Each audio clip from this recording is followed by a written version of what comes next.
As humans, we are resilient. We are God's highest form of creation. See, what happens is we go, like for example, right now we're going through a crisis. And through this crisis, a lot of people are being taken away from the things that they love. But some people are being crushed and being cornered and filled with fear about what they're going to do and how they're going to live life, how they're going to live their life. But there's also other people that are using this for a time of opportunity, for a time to grow, for a time to use their talents, their skills. They're going to start thinking again. See, that's what's amazing about people. We don't let the problems crush us. We crush those problems. We start looking for opportunities, new ways to adapt and overcome. For example, churches all over the world are being closed down.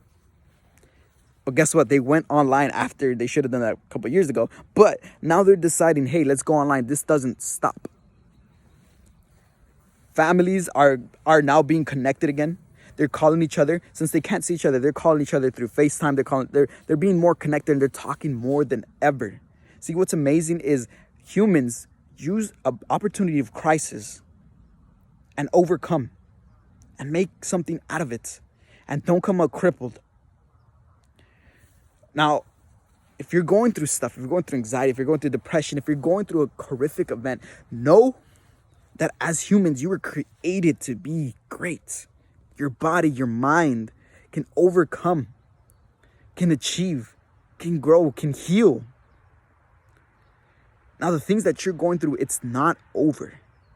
It's not over. God did not design you like that.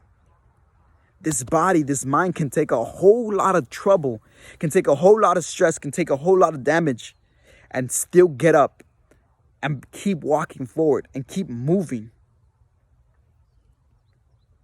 Now, I urge you today, if you're going through anything and you feel overwhelmed and you feel like it's knocking you down and it's killing you, it doesn't end. Your body can take it, your mind can take it. And it doesn't end. You're stronger than that. So get up, get your stuff, and start making movements. It doesn't have to be leaps. It doesn't have to be bounds. You don't have to jump. You don't have to go forward, and you don't have to sprint. All you got to do is make tiny movements, because progress is still progress. Baby steps are still progress. As you move slowly, you're still moving forward. But what happens if you keep walking, eventually start getting used to the baby steps, and they start getting stronger and stronger. You start taking normal steps until eventually you start running. So, for example, if you're depressed right now, you can't see a way out, you're not hopeful for the future anymore, and you can't jump and be motivated just like anybody else, what you do is you start small. For example, you give yourself a thank you for waking up this morning. Be grateful that you woke up this morning. That's it. And you start doing that every day. Every day, you build up the strength. And start taking on a little more. Maybe you're grateful and you get up and you go for a walk.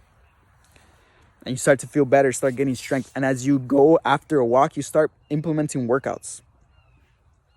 Nothing too crazy. Maybe a couple push-ups, maybe a couple squats. And you start feeling better. You're like, maybe I could get used to this. You could start seeing the light shining from far. After that, you get up, keep going, get more intense. And before you know it, you are stronger than ever. And you start thinking new ways. You start expanding. So I encourage you. I know that our bodies, our minds can take anything. We've been through wars, we've been through famines, people have been in wheelchairs and they've gotten up. It's crazy what the body can do. So I urge you, it doesn't end here. The body is resilient.